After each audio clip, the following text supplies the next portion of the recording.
They are suffering from cognitive dissonance. They are just ignorant.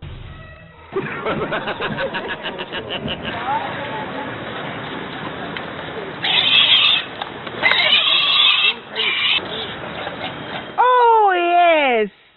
Oh, yeah. That was the day pigs returned to Parliament for the second time in 2 years.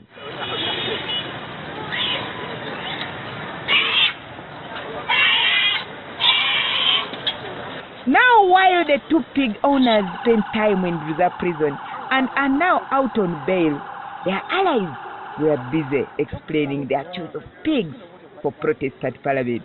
We would have used a goat, we would have used a snake, we would have used any other animal. So, why did you use those healthy-looking piglets, Bwana Ojobile? Because you understand what a pig is.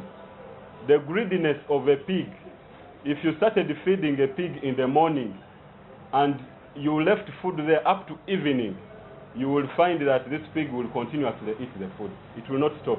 Oh, anyway, cut the long story short and go straight to the point, Bwana. This is the same way our parliament is behaving. It never gets tired of money. Now, we hear that you activists, even now, want Parliament closed and the MPs exiled to a distant land. At a future moment, we might take to them money so that we tell them to leave Uganda afterwards. Because we shall give them money, they no longer love Uganda. We shall collect money from Ugandans and take to them. The MPs have responded angrily, saying piglets don't talk, so they can't help your cause. Will you change tactics? Thousands and thousands and thousands of piglets will continue jumping around Kampala and Parliament Avenue, period. That's our stand. All right. And your last message to the MPs, not the MPs, they are not my words, to the MPs on this matter. You stop with the greed, no more pigs in town. Bwana Norman, as you bring pigs, we hear that you also say the Lord's Prayer.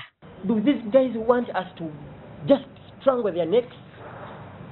We are pushed to the wall, and we don't want them to lead us into temptation. Amen to that. Amen. We have a message for you from the head of MPs, Speaker of Parliament, Rebecca Kadaga Alitwala. This arrangement of 150 is to actually reduce the expenditure of government, because they're not giving us new cars. These are old cars. But if the public doesn't want us to get the money, government should buy new ones at 150 million shillings. Madam Kadaga, you have thrown stones into a beehive. Kadaga, excuse us, you still have jiggers in your side. You still have jiggers in Kamudi. But you call yourself the Jobless Brotherhood. So I assume you are broke. Where do you get the piglets? Piglets are sold all over the country. Actually, Naduli has a... Anywhere we can get them, even in Naduli in Iluwero has a farm, so there is no problem.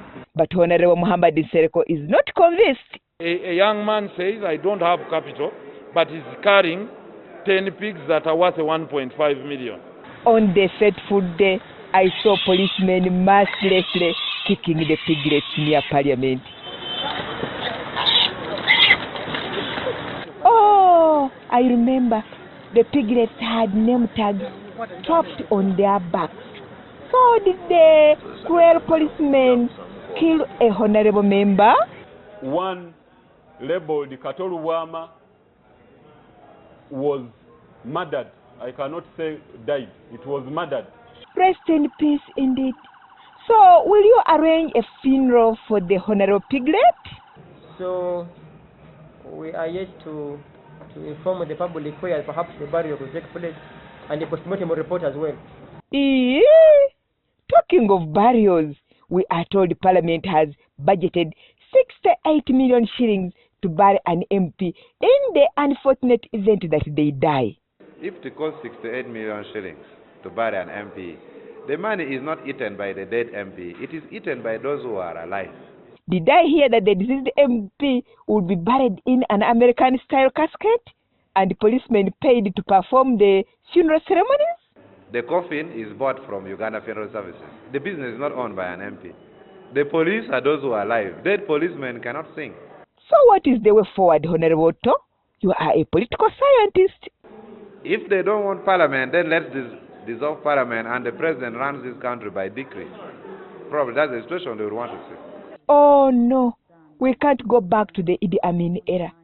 President Yoweri Museveni has dubbed this new term Sanja Hakuna Mchezo, or a term of no jokes. But he is Minister of Gender and Labor, Bwana Mururi Mukasa. A snapshot on outcome performance against the NTP2 targets. The ICT Ministry Permanent Secretary Dr. Pat Samanya is also here, mediating over how to reach middle income status by 2020. The dialogue and engagement between the Deputy Prime Minister Kirunda Kivejinja is leading from the front. Honorable Keke, the Prime Minister is speaking. Agnes Nandutu, constraints point blank. of a weak public sector management